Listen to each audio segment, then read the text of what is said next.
Around the world, families are feeling the squeeze as food prices climb higher and higher. From bustling cities to quiet suburbs, the cost of putting food on the table is becoming a daily struggle for millions. Grocery bills are rising in cities from New York to Sydney, and food inflation is a daily concern for billions. Every trip to the supermarket brings new sticker shock, as essentials like bread, milk, and eggs become more expensive. People are forced to make tough choices, stretching every dollar, euro, or yen. Many are cutting back on fresh produce or switching to cheaper alternatives, hoping to make ends meet as wages struggle to keep up. But in China, the world's second-largest economy, the story is the opposite. Food prices are falling. Shoppers here are experiencing something rare in today's world: groceries that actually cost less than before.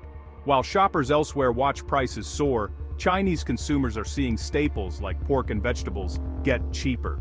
Discounts and deals are common, and families are able to buy more for less. This is a major economic anomaly, setting China apart from every other major economy. In a world where inflation dominates headlines, China's falling food prices are a striking exception. The trend isn't a blip, it's a sustained drop, confirmed by months of official data. Analysts and officials alike are watching closely as the numbers continue to fall. Month after month, China's food price index is in negative territory. This consistent decline is rare, especially when compared to the persistent inflation seen elsewhere. The average Chinese family's grocery basket is cheaper today than a year ago. For many, this means more nutritious meals and less financial stress. This stands in stark contrast to the inflation gripping the rest of the world. The difference is not just in numbers, but in the daily lives and choices of ordinary people. Why is China defying this global trend? Is it a sign of strength or a symptom of deeper issues? Experts are divided, and the answers aren't always straightforward. The answer is complex, involving government action, market dynamics, and changing consumer behavior.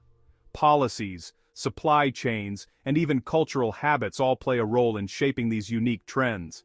In this report, we'll break down the forces behind China's falling food prices and what it means for the world. We'll explore the policies, the people, and the economic shifts driving this phenomenon. The story is more complex than you might think. Understanding it could reveal not just the future of food prices in China, but also offer lessons for the rest of the world. To truly grasp China's unique position in today's food economy, we first need to step back and examine the global backdrop that has shaped the current crisis. Around the world, food markets are under immense pressure, and the reasons are complex and deeply interconnected. Since 2020, a perfect storm has driven food prices up worldwide. The COVID-19 pandemic sent shockwaves through supply chains, leaving supermarket shelves empty and ports backed up with delayed cargo. Just as the world began to recover, the war in Ukraine erupted, sending the prices of key commodities like wheat and sunflower oil soaring to record highs. On top of these disruptions, climate change has made things even worse. Droughts have parched farmland in Europe, while floods have devastated crops in South America. Farmers everywhere are struggling to adapt as harvests shrink and uncertainty grows. Higher energy costs have added another layer of difficulty, pushing up prices at every step of the journey. From fueling tractors in the fields to lighting up supermarkets and transporting goods across continents. In the US and Europe, food inflation is eroding purchasing power, straining household budgets, and fueling heated political debate about how to bring relief to struggling families. For developing nations, the situation is even more dire. High prices, combined with a strong US dollar, are pushing millions into food insecurity, forcing families to make difficult choices about what and how much they can afford to eat. Governments everywhere have tried to fight back, raising interest rates, offering subsidies, capping prices, and even imposing export bans. Yet despite these efforts, success has been limited, and the pressure on ordinary people remains intense. The root causes, geopolitical conflict, climate volatility, and rising energy costs, are global, deeply entrenched and incredibly hard to control or predict. That's why China's falling food prices stand out as so remarkable, almost defying the global trend and raising important questions.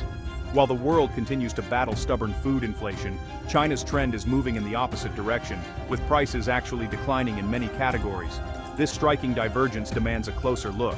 What factors are at play, and how has China managed to buck the global trend? What is China doing differently to keep food prices in check, and what policies or innovations have made the difference? And perhaps most importantly, what lessons can the rest of the world learn from China's experience as they seek solutions to their own persistent climb in food prices? Let's take a closer look at the numbers behind China's economy, because sometimes the data reveals more than headlines ever could. As of late 2025, China's Consumer Price Index, or CPI, is hovering right around zero. This is a dramatic shift, and it's due in large part to a steady drop in food prices across the country. In September alone, food prices fell by more than 3% compared to the previous year. This isn't just a one-off event, it's a trend that's persisted month after month throughout 2025.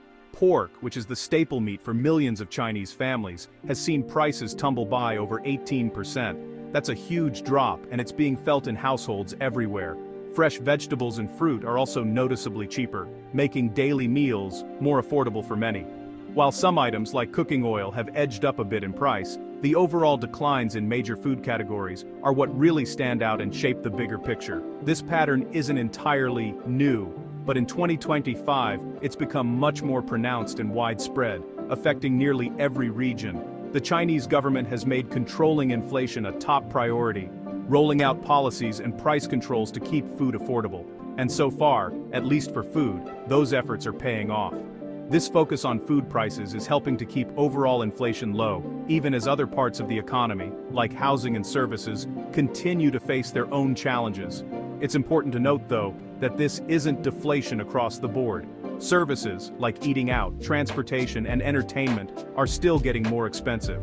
But because food makes up such a large part of the CPI, its falling prices have an outsized impact. For most people, it's the cost of daily meals that really matters. And right now, those meals are costing less, giving families a bit of relief in uncertain times. In a turbulent economy, that's a rare bright spot, one that's making a real difference in everyday life for millions across China. China's government plays a hands-on role in food security, treating it as a pillar of national stability. Beijing sets production targets for key crops and manages supply through state-owned enterprises. Massive strategic reserves of grain and pork act as buffers, released to cool prices or bought up to support farmers. The government invests heavily in agricultural technology, modernizing farms and boosting yields.